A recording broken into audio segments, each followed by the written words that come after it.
அன்பர்களே, ஆண்டவராகிய இயேசு கிறிஸ்துவின் நாமத்தில் உங்களுக்கு மனம் நிறைந்த வாழ்த்துக்களை தெரிவித்துக் கொண்டு சத்திய வசனம் திருமறை பாட நிகழ்ச்சிக்கு உங்களை அன்போடு அழைக்கிறோம்.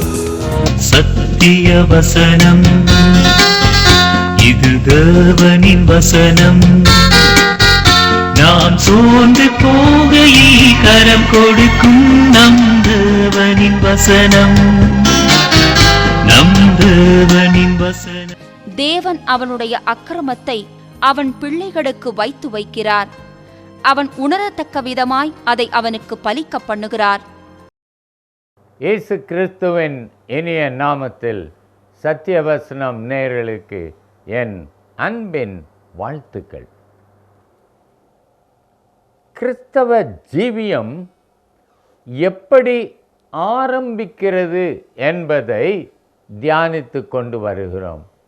பலவிதமான மக்களை தேவன் சந்தித்து மனம் திரும்புதலை உண்டாக்கி பழைய வழிகளிலிருந்து அவர்களை முற்றிலும் புதியவர்களாக மாற்றுகிறார். பரிசுத்த அகஸ்டின் துன்மார்க்கமாய் வாழ்ந்த ஒரு வாலிபன்.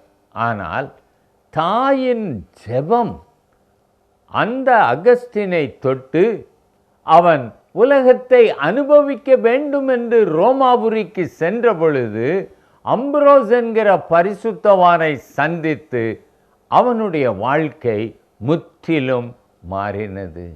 தாயார் பயந்தார்கள். இந்த கிராமத்திலேயே இவ்வளோ மோசமாக இருக்கான, பட்டணத்துக்கு போனால் என்ன ஆவானோன்னு பயந்தார்கள். தேவனிடத்தில் ஊக்கமாய் ஜெபித்தார்கள். ஆனால் தேவனுடைய வழிகள் நம்முடைய வழிகள் அல்ல, அவருடைய சிந்தனைகள் நம்முடைய சிந்தனைகள் அல்ல. அந்த ரோமாபுரி பட்டணத்திலே அகஸ்டின் அவர் ரட்சிக்கப்பட்டு பரிசுத்த அகஸ்டினாக மாறினார்.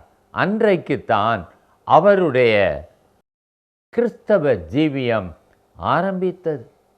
அந்த இடத்திலே பழைய துன்மார்க்கத்தில் இருக்கும் பொழுது பழக்கமான ஒரு பெண் ரோமாபுரியில் அகஸ்டினை பார்த்த பொழுது அகஸ்டின் அகஸ்டின் என்று ஓடி வந்தாள். இவர் பார்த்துவிட்டு சென்றார். அவள் ஓடி முன்னாலே வந்து அகஸ்டின், இட்ஸ் மீ, நான் தான் என்றார். ஆனால் அகஸ்டினோ, நான் இல்லை, கிறிஸ்துவே ஜீவிக்கிறார், நாட் ஐ பட் கிரைஸ்ட் என்று சொல்லி கடந்து போனார்.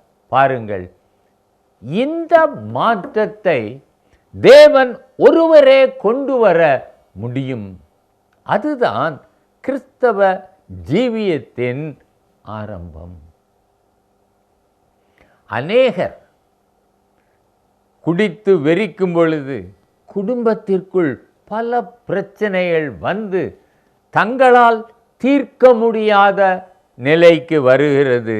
தங்களால் தாங்க முடியவில்லை, மனது உடைந்து கொண்டு இருக்கிறது, ஒரே இருளாக இருக்கிறது. இந்த மாதிரி நேரங்களில் யாரோ ஒருவர் சொல்லுகிறார், why not go to Jesus, இயேசுவினிடத்தில் உன் பாரத்தை சொல்லி பாரேன் என்று.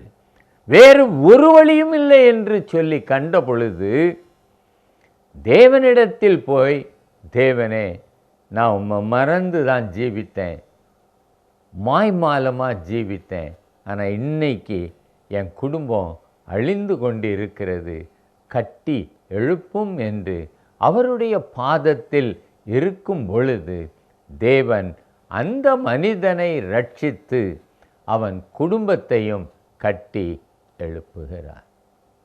என்னுடைய வாழ்க்கையிலும் இதே காரியம் நடந்தது. என்னுடைய 43 வயது வரை நான் ஒரு போலியான கிறிஸ்தவ வாழ்க்கை வாழ்ந்தேன். எந்த பாவமும் எனக்கு பாவமாக தெரியாது. ஆலயத்திற்கு போவேன், பாடகர் குழுவில் இருந்தேன், கொயரில் இருந்தேன், கொஞ்ச நாள் கொயரை கூட நடத்தினேன். ஆனால் என்னுடைய வாழ்க்கையில் கொஞ்சம் கூட தேவனுக்கு இடமே இல்லாமல் இருந்தது.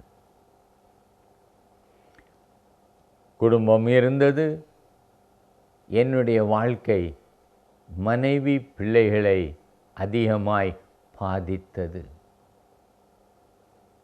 உணர்வில்லாதவனாய் என் ஆசைகள் மட்டும் நிறைவேறினால் போதும், என் குடும்பம் எனக்கு அவ்வளவு முக்கியமல்ல என்று இருந்தேன். என் பிள்ளைகளுக்கு தேவையான பணத்தை நான் அவர்கள் எந்த நேரத்தில் அவர்களுக்கு தேவையோ அதற்கு ஏற்றாற்போல் LICயில் பணத்தை போட்டு வச்சிருந்தேன்.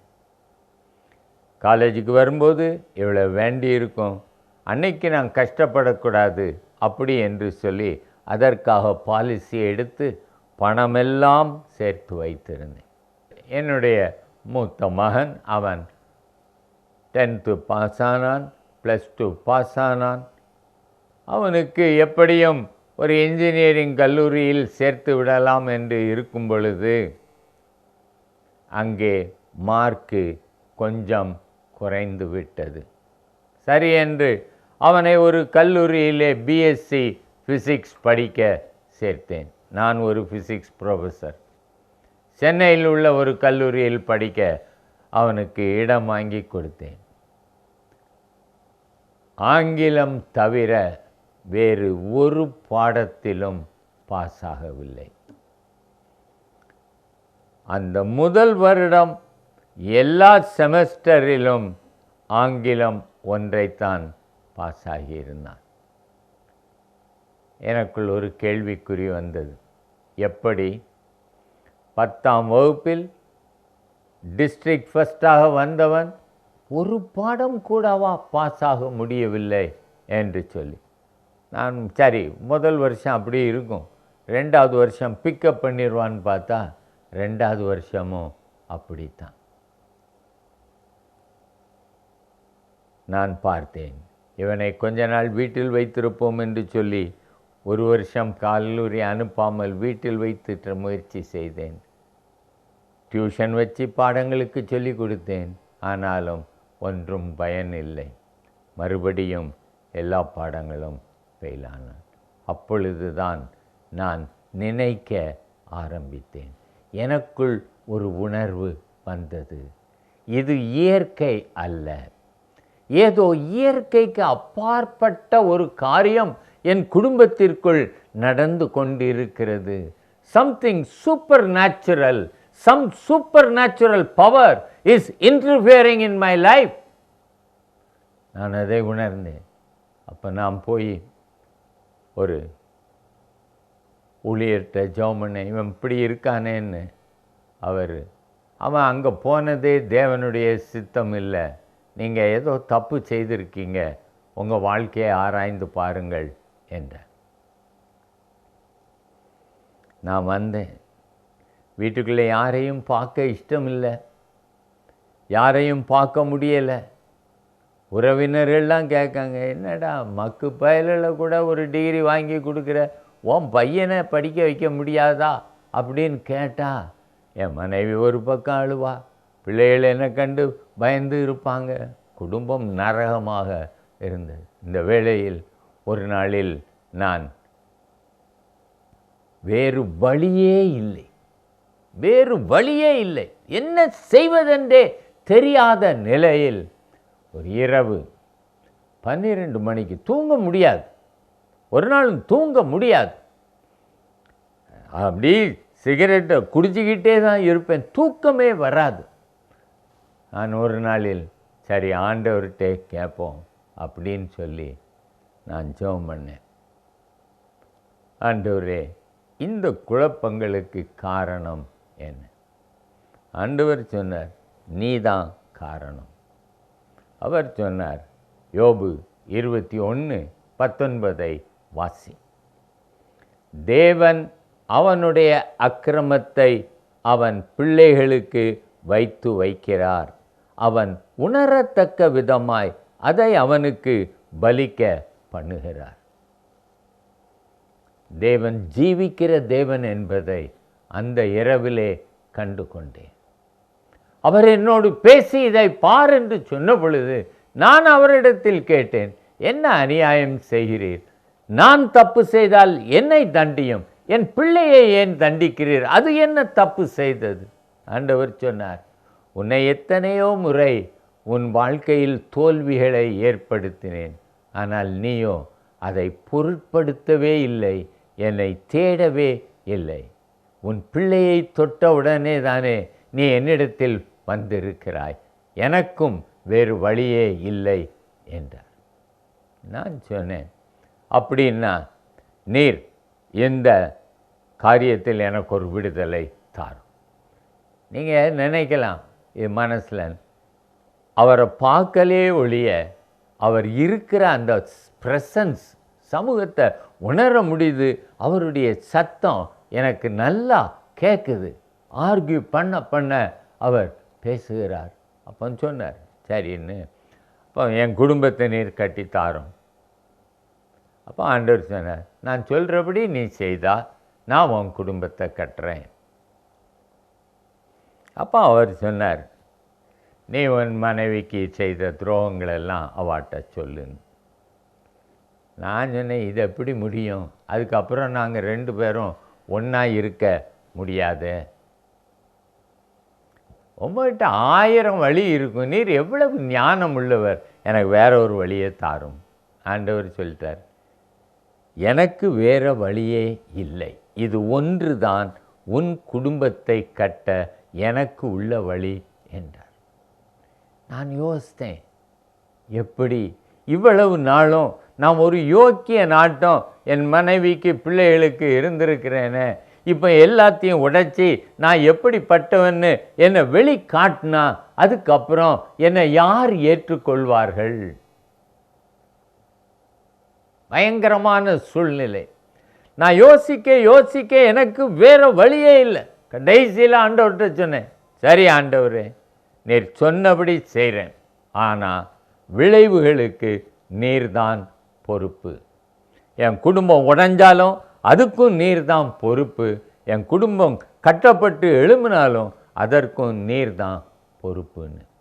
அப்போ ஆண்டவர் சொன்னார், அது சரி, தட் இஸ் ஓகே, உன் விளைவுகளுக்கு நான் பொறுப்பு, நான் சொன்னதை நீ செய் என்றார். ராத்திரி 2 மணி இருக்கும், 12 மணிக்கு ஆரம்பித்தது. நான் ஒரு மனைவி எழுப்பி என்னை பூராவும் சொன்னேன். சொல்லி கடவுள் என்னை மன்னிச்சிட்டார். உன்னால் மன்னிக்கிறது கஷ்டம்தான், முடியுமானால் மன்னி, இல்லை என்றாலும் உன்னை நான் குறை சொல்ல மாட்டேன் என்று சொன்னேன். அவள் நொறுங்கினாள், அழுதாள். வேற என்ன செய்ய முடியும்? ஆனால் எனக்குள் ஒரு சமாதானம் வந்தது. கர்த்தருக்கு கீழ்ப்படிந்திருக்கிறேன். முதல் முறையாக வாழ்க்கையில் அவர் சொன்னதை, எனக்கு என்ன நேரிட்டாலும் பரவாயில்லை, என்ன நடந்தாலும் பரவாயில்லை என்று முதல் முறையாக அவருக்கு கீழ்ப்படிந்தேன். அந்த சந்தோஷம் எனக்குள் வந்தது. எனக்குள் ஒரு நிச்சயம் வந்தது. கர்த்தர் என் குடும்பத்தை நிச்சயம் கட்டி எழுப்புவார். அன்றிலிருந்து என் குடும்ப வாழ்க்கை மாறினது. நான் என் மனைவி பிள்ளைகளுக்கு முன்பாக டிரான்ஸ்பேரண்டாக இருந்தேன். ஒளிவு மறைவின்றி வாழ முடிந்தது. தந்திரமாக மனதிற்குள் திட்டம் போட வேண்டிய அவசியங்கள் இல்லை. நான் ஓப்பனாக என்ன நினைக்கிறேனோ அதை சொல்ல முடிந்தது. எது தவறென்று சொன்னாலோ அதை திருத்தி கொள்ள முடிந்தது. மன்னிப்பு கேட்க முடிந்தது. நான் வாழ்க்கையில் தேவன் தந்த சமாதானத்தையும் சந்தோஷத்தையும் இருதயத்தில் அனுபவித்தேன்.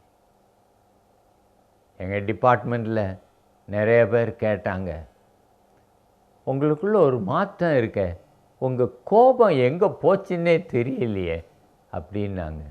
நான் சொன்னேன், என்னை கர்த்தருக்கு ஒப்பு கொடுத்து விட்டேன். அவர் என்ன செய்ய சொல்கிறாரோ அதுதான் அப்படி என்று.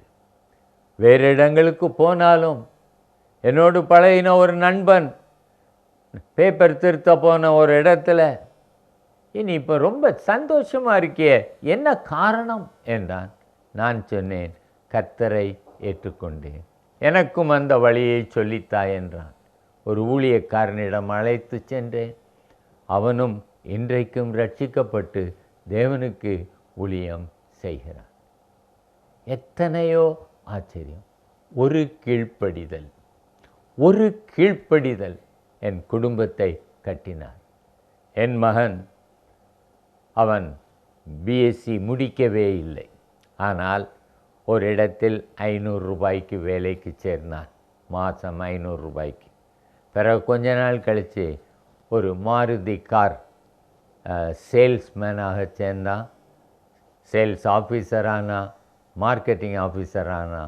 அந்த நேரத்தில் ஒரு சோழமண்டலம் ஃபைனான்ஸ் கம்பெனியில் பிரான்ச் மேனேஜரானா. 3 வருஷத்தில் அவனை ரீஜனல் மேனேஜர் ஆக்குனாங்க.